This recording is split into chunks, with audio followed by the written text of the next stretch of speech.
ایک بار پھر آپ کو بتائیں کہ بھارت نے آپریشن مہادیو کے نام پر دوبارہ فیک انکاؤنٹر شروع کر دیے ہیں۔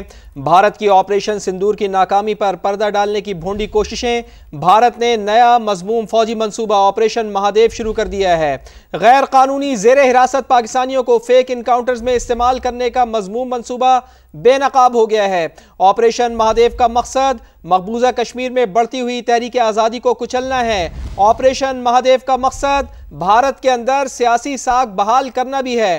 بھارت کی آپریشن سندور کی خفت مٹانے کی کوششیں سیکیورٹی ذرائع کا ایسا بتانا ہے جیلوں میں قید افراد کو سرحد پار دہشت گرد قرار دے کر مارنے کا منصوبہ ہے جو بے نقاب ہوا ہے۔ آپریشن مہادیو بھارتی فوج کی جانب سے فیک انکاؤنٹرز کا تسلسل ہے۔ بھارتی فوج مقبوضہ کشمیر میں فیک انکاؤنٹر اسپیشلسٹ کے طور پر بدنام زمانہ ہے۔ آپ کو یہ یاد بھی دلا دیں 29 اور 30 اپریل کو D G I S P R بھارتی جیلوں میں قید پاکستانیوں کی تفصیلات بتا چکے ہیں۔ تو بھارت نے آپریشن مہادیو کے نام پر دوبارہ فیک انکاؤنٹرز شروع کر دیے ہیں۔ ایک بار پھر فیک انکاؤنٹرز بھارت نے شروع کیے ہیں، نام دیا ہے آپریشن مہادیو کا۔ بھارت کی ایک کوشش ہے اور ناکام کوشش ہے، بھونڈی کوشش ہے آپریشن سندور کی خفت بے عزتی چھپانے کی۔ بھارت نے نیا مذموم فوجی منصوبہ آپریشن مہادیو شروع کر دیا۔ غیر قانونی زیر حراست پاکستانیوں کو فیک انکاؤنٹرز میں استعمال کیا جائے گا۔ یہ ہے مذموم منصوبہ جو اب بے نقاب ہو چکا۔ آپریشن مہادیو کا مقصد کیا ہے؟ آپریشن مہادیو کا مقصد ہے مقبوضہ کشمیر میں بڑھتی تحریک آزادی کو کچلنا۔ آپریشن مہادیو کا مقصد ہے بھارت کے اندر سیاسی ساکھ کو بحال کرنا، جو کہ دور دور تک اتنا جھوٹ بولنے کے بعد نظر نہیں آتی۔ بھارت کی آپریشن سندور کی خفت مٹانے کی یہ کوششیں ہیں۔ جیلوں میں قید افراد کو سرحد پر دہشت گرد قرار دیا جائے گا، ان کو مارا جائے گا، یہ منصوبہ ہے اور اب یہ سامنے آ چکا ہے، بے نقاب ہو چکا ہے۔ آپریشن مہادیو بھارتی فوج کی جانب سے فیک انکاؤنٹرز کا تسلسل ہے۔ سیکیورٹی ذرائع اس سلسلے میں بتاتے ہیں بھارتی فوج مقبوضہ کشمیر میں فیک انکاؤنٹرز اسپیشلسٹ کے طور پر بدنام زمانہ ہے۔ یہ صرف کشمیریوں کو ہی نہیں پتا، پاکستانیوں کو ہی نہیں پتا، پوری دنیا میں ثابت ہو چکا۔ پاکستان سے لے کر کینیڈا تک سب کے سامنے آ چکا بھارت کرتا کیا ہے۔ 29 اور 30 اپریل کو آپ کو یاد دلا دے D G I S P R بھارتی جیلوں میں قید پاکستانیوں کی تفصیلات بتا چکے ہیں۔ تو بھارت کا ڈھول پھٹ چکا، ڈھول کا پول کھل چکا۔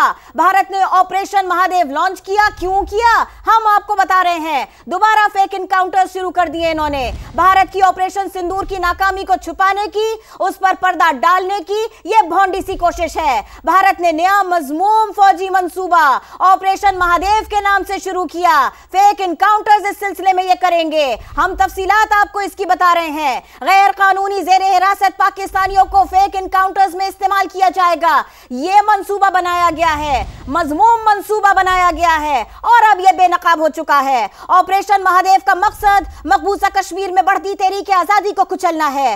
آپریشن مہادیو کا مقصد بھارت کے اندر سیاسی ساکھ کو بحال کرنا ہے۔ بھارت کی آپریشن سندور کی خفت کو مٹانے کے لیے کوششیں، ایک اور آپریشن لانچ کر دیا۔ وہاں ذلت ہوئی، یہاں بھی رسوائی ہوگی۔ جیلوں میں قید افراد کو سرحد پار دہشت گرد قرار دیں گے، پھر ان کو مار دیں گے۔ ایسا منصوبہ انہوں نے بنایا ہے، ایسے یہ اپنی بے عزتی چھپانے کی کوشش کریں گے۔ آپریشن مہادیو بھارتی فوج کی جانب سے فیک انکاؤنٹرز کا تسلسل ہے۔ بھارتی فوج مقبوضہ کشمیر میں فیک انکاؤنٹر اسپیشلسٹ کے طور پر بدنام زمانہ ہے۔ احمد سعید منہاس صاحب ہمارے ساتھ موجود ہیں، تجزیہ کار، ان سے بات کرتے ہیں۔ احمد سعید منہاس صاحب بہت شکریہ آپ کے وقت کے لیے۔ فرمائیے گا پہلگام فالس فلیگ آپریشن اور آپریشن سندور کی ناکامی میں ہزیمت اٹھانے کے بعد اب آپ کو لگتا ہے کہ بھارت مکمل طور پر بوکھلا چکا ہے؟